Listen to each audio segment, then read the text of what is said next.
Ito guys, no, at exactly 2:30 PM, naka-timer tong ating inverter na mag-off siya. So check muna natin yung harvest natin sa ating solar charge controller. So naka 2092 watt hour na tayo ngayong araw na to, Monday, no.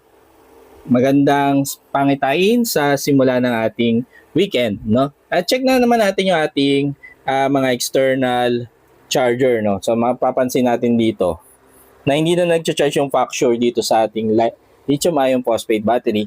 Naka-full na siya guys, no. Full na yung status niya. Full charge na siya. So sa kabila naman din yung lead acid, full charge na rin yung kanyang indication ng ating charger.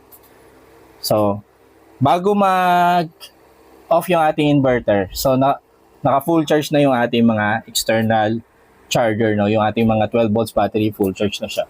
Ayan guys, no? So nag-off na yung ating inverter.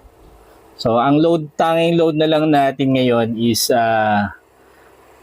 halos wala na, no? So mag-charge na lang pa tayo ng USB, no? Ng power bank sa USB, no?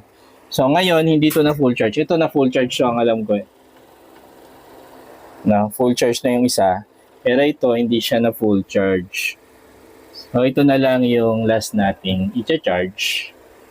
At okay na tayo for this day.